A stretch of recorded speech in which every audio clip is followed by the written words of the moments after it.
Puji Tuhan, mari kita berdoa buat kita mendengarkan sabda firman Tuhan yang menguatkan kita sebagai orang yang percaya akan Tuhan. Mari kita berdoa. Allah yang baik, Tuhan kami Yesus Kristus yang ada di dalam kerajaan surga, kami semua patut bersyukur kepada Tuhan karena benar penyertaan Tuhan sampai detik ini, sampai saat ini kami alami, kami rasakan dalam setiap perjalanan hidup kami Tuhan. Tuhan Yesus, tiba saatnya kami akan mendengarkan firman Tuhan sebagai pondasi dalam hidup kami, pribadi, keluarga, dan apapun yang kami rencanakan dalam setiap hidup kami. Terima kasih, kami sambut kebenaran firman-Mu. Dalam nama Yesus, haleluya. Amin. Puji Tuhan, pada saat ini saya akan berbicara tentang kehidupan keluarga. Ya, saudara yang kekasih di dalam Tuhan, dasar membangun kehidupan keluarga sangat penting ada dalam keluarga kita. Harus punya dasar yang kuat. Harus punya dasar yang kokoh, harus punya dasar yang dibangun di atas iman yang teguh kepada Tuhan. Dan membangun ini sangat membutuhkan kebersamaan. Berapapun keluarga yang ada dalam satu rumah, dalam suatu tempat di mana kita berada bersama-sama, mari kita bangun kehidupan keluarga dengan didasari dengan iman kepada Tuhan. Karena kenapa? Saat ini banyak keluarga mulai kehilangan fokus, ya. Mulai kehilangan fokus membangun keluarga. Karena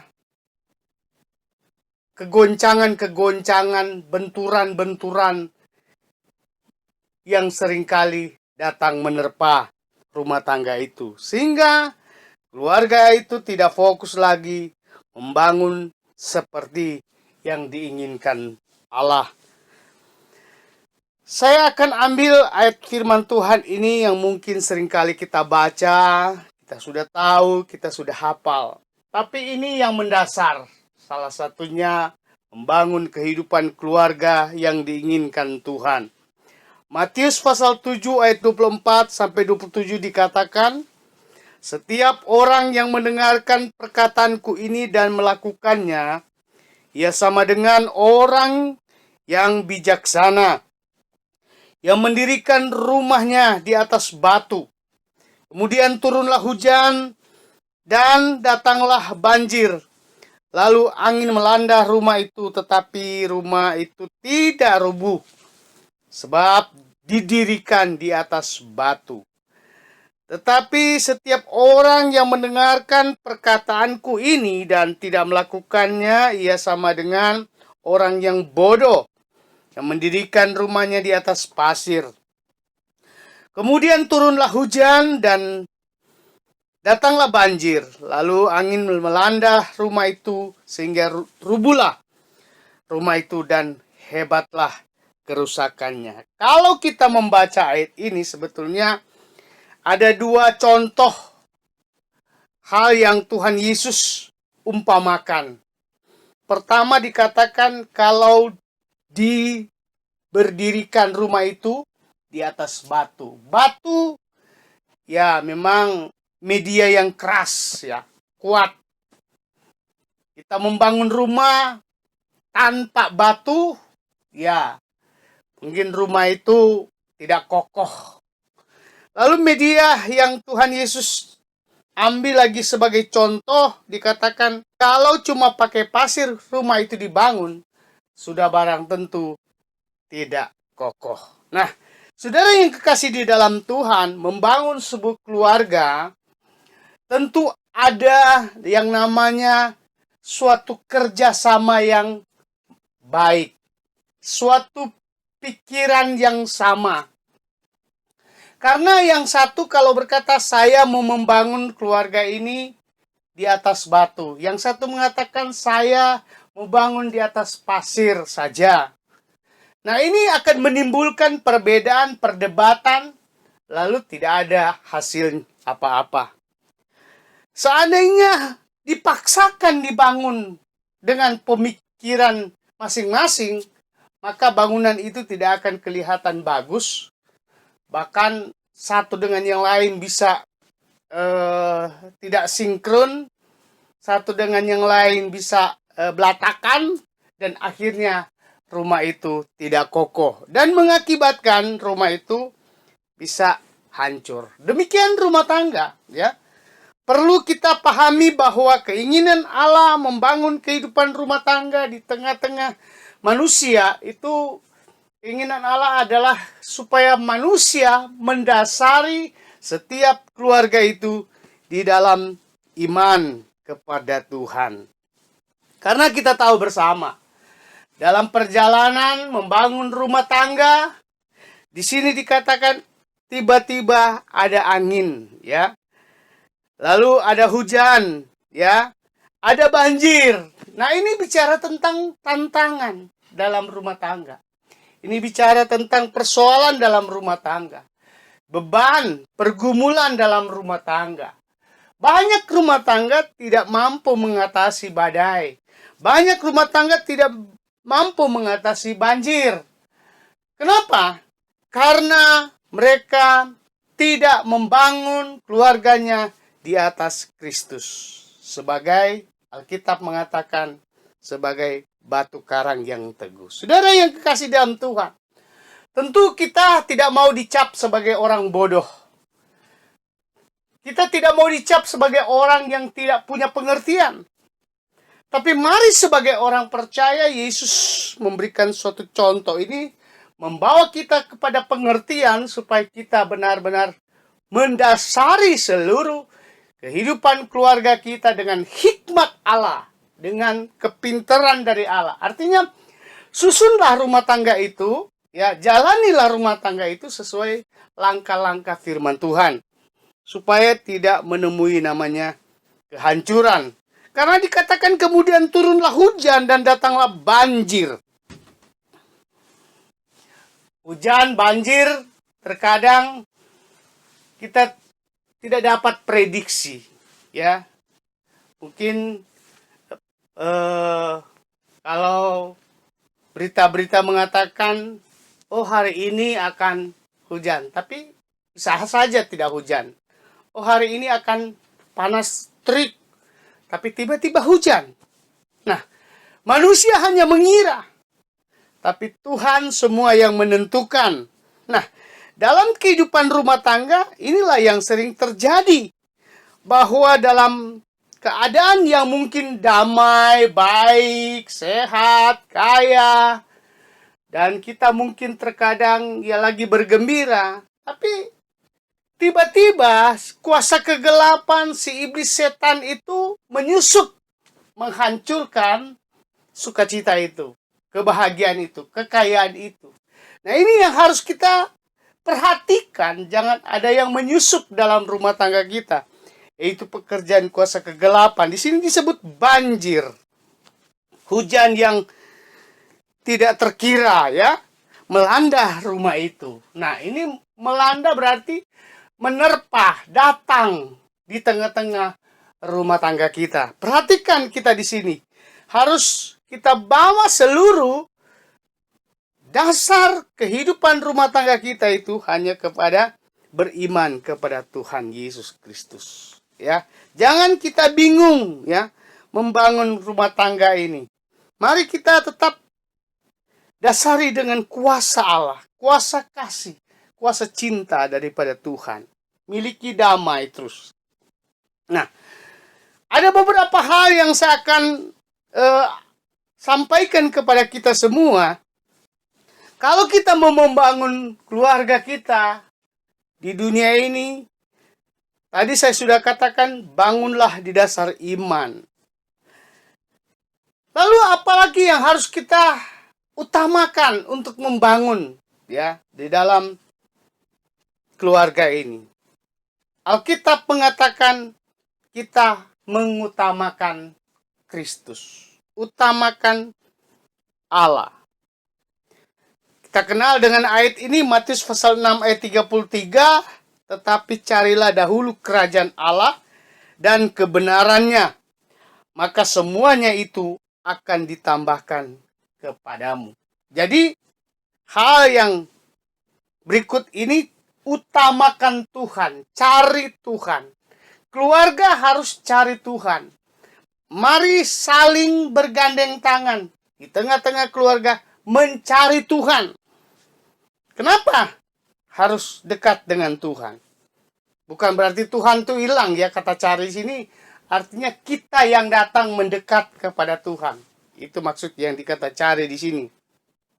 Bukan berarti Tuhan itu hilang, enggak. Kita yang mendekat kepada Tuhan. Dapatkan Tuhan. Ya, mendekat kepada Tuhan. Kenapa?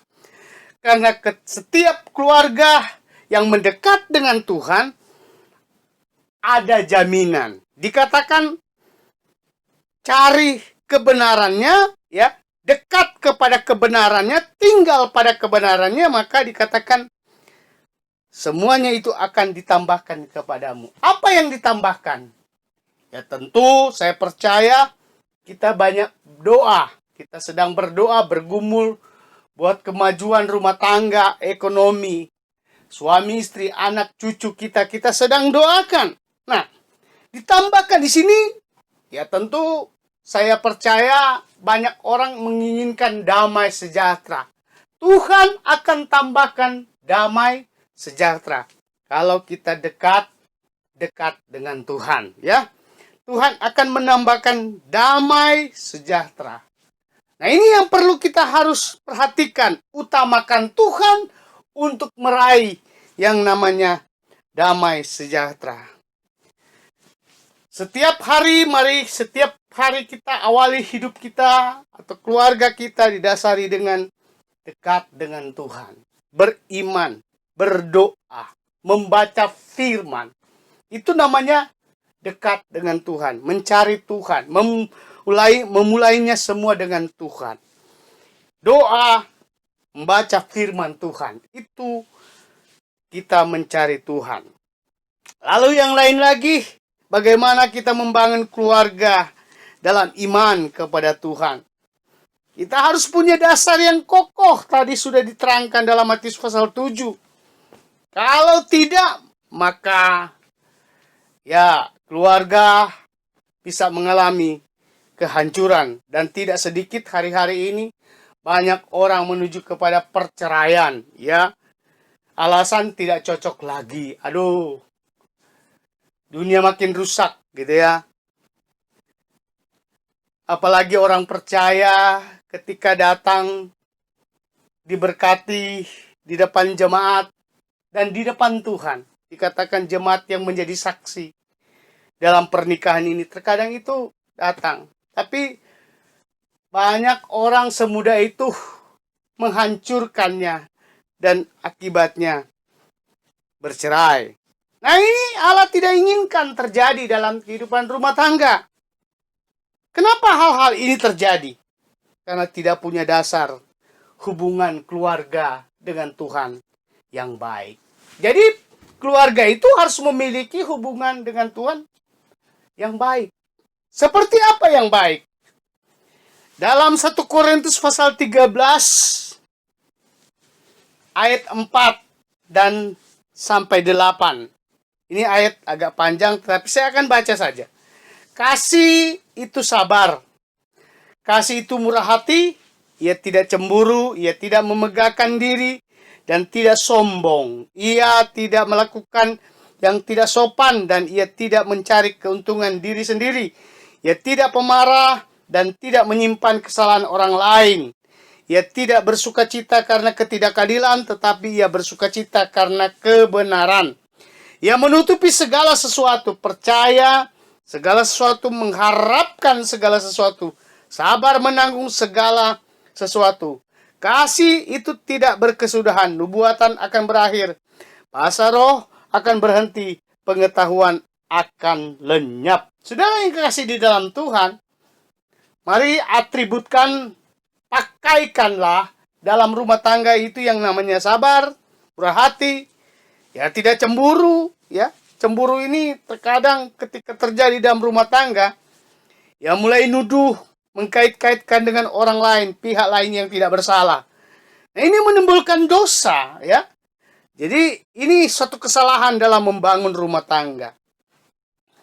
Ya, tidak memegahkan diri, tidak sombong. Jadi apa yang Tuhan beri kepada kita, mari kita kembalikan untuk memuliakan Tuhan. Karena semua itu adalah pemberian Tuhan. Buat apa kita mau sombong-sombongkan?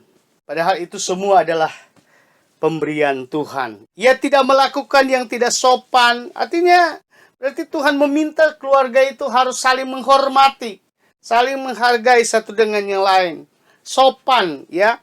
Tunjukkan bahwa kita punya perilaku yang baik di tengah-tengah keluarga. Supaya yang lain tidak tersakiti, tidak merasa minder yang lain. Karena apa? Kita saling menunjukkan kesopanan dalam rumah tangga. Tidak mencari keuntungan diri sendiri. Nah, ini banyak kadang-kadang dalam rumah tangga ini muncul ego, ya. Satu dengan yang lain, ingin yang satu lebih tinggi daripada yang lain. Ini firman Tuhan mengatakan jangan sampai itu terjadi. Lalu dikatakan tidak pemarah, ya.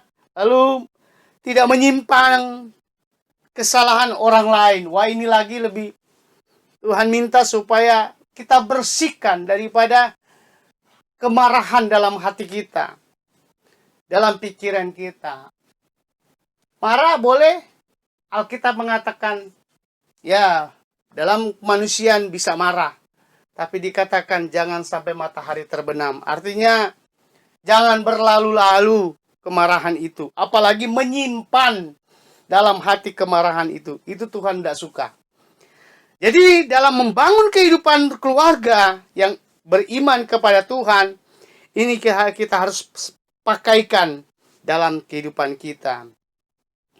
Harus ada sukacita, ya, dalam setiap langkah-langkah kehidupan kita, supaya kita benar-benar ada kebahagiaan dalam rumah tangga. Mari kita selesaikan semua persoalan masalah dalam rumah tangga dengan namanya kasih, ya. Sekali lagi, selesaikan setiap masalah itu dengan kasih. Jangan dengan kemarahan, jangan dengan kebencian. Karena tidak akan ketemu, ya.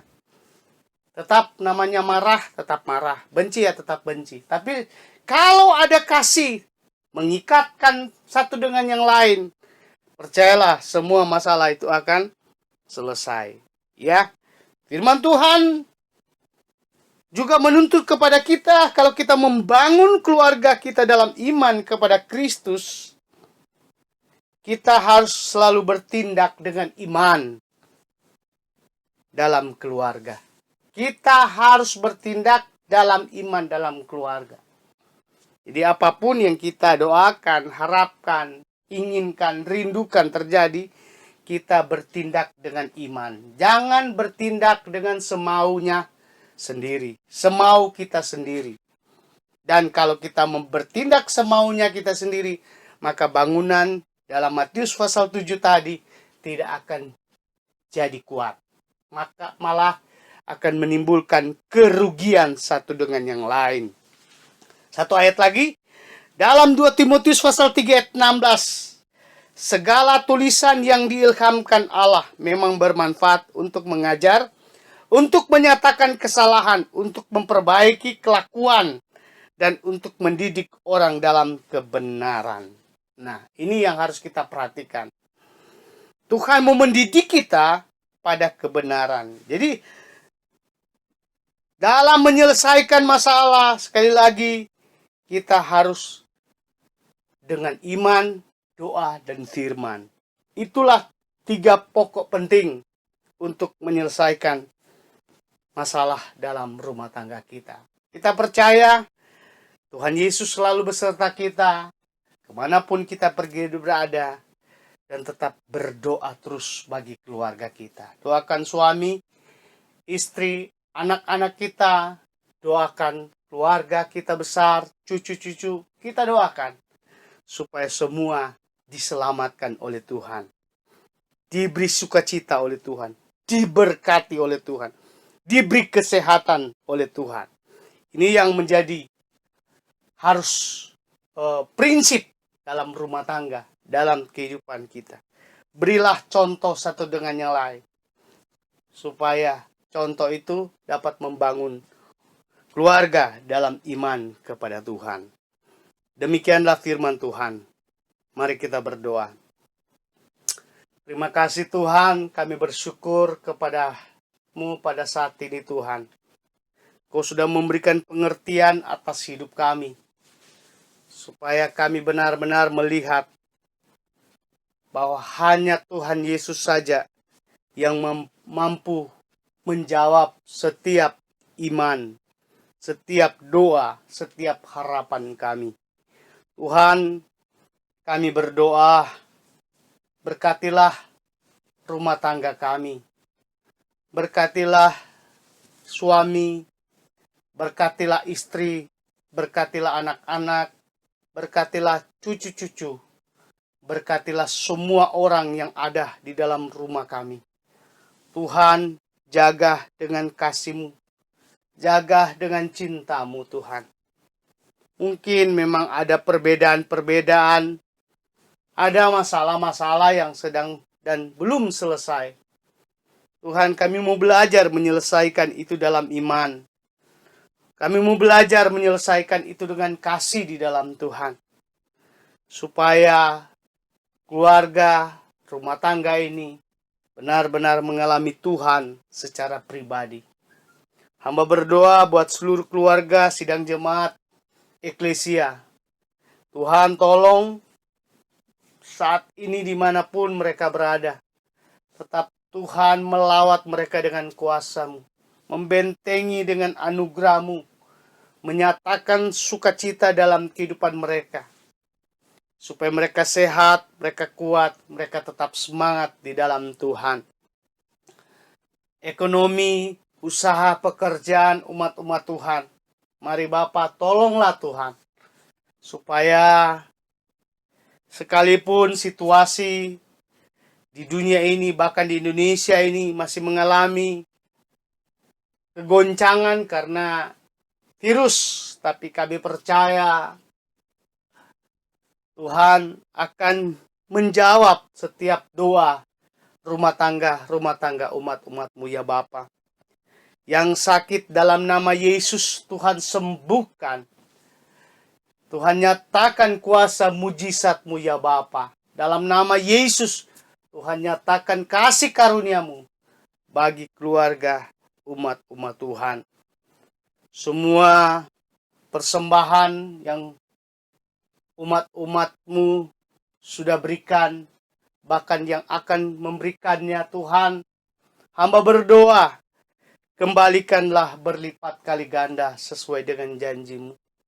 Tuhan, hamba percaya kuasa kebenaran firman-Mu akan melengkapi umat-umat Tuhan, supaya dalam rumah tangga atau dalam keluarga mereka mengalami Tuhan secara pribadi dan keselamatan daripada Tuhan. Tuhan, kami berdoa buat program rencana pelayanan ke depan di bulan Juni ini.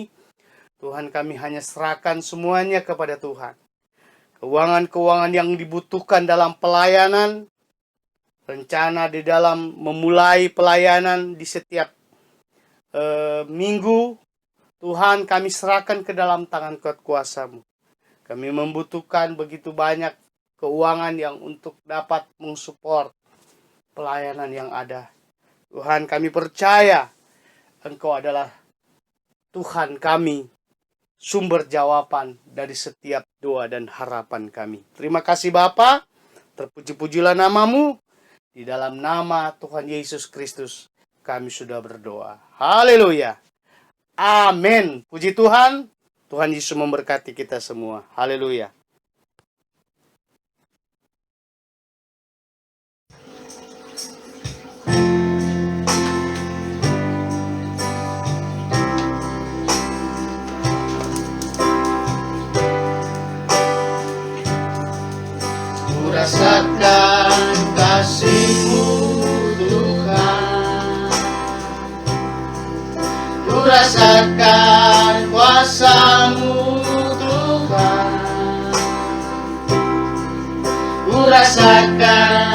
kasih kuasa Roh Kudus, ku rasakan kehadiran-Mu.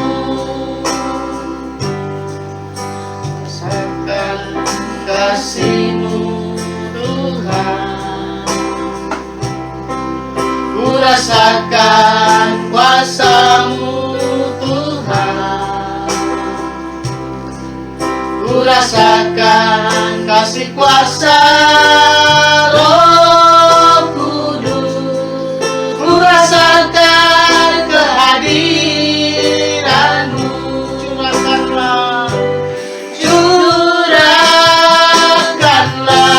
kuasa-Mu Tuhan, mujizat terjadi di tempat ini.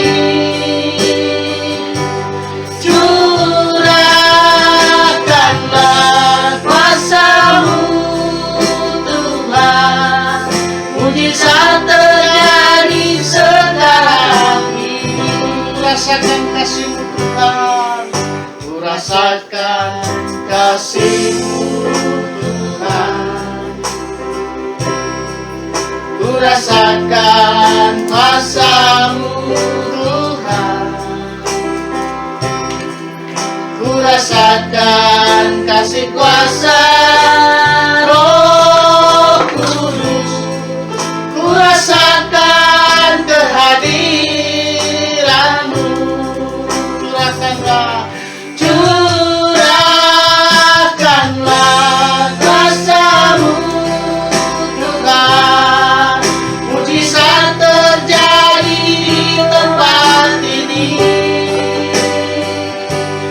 Curahkanlah kuasa-Mu Tuhan, mujizat terjadi sekarang ini. Curahkanlah kuasa-Mu Tuhan, mujizat terjadi di tempat ini.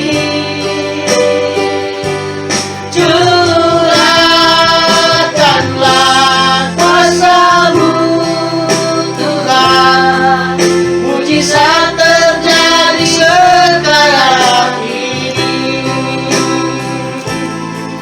Mujizat terjadi sekarang ini. Mujizat terjadi sekarang ini.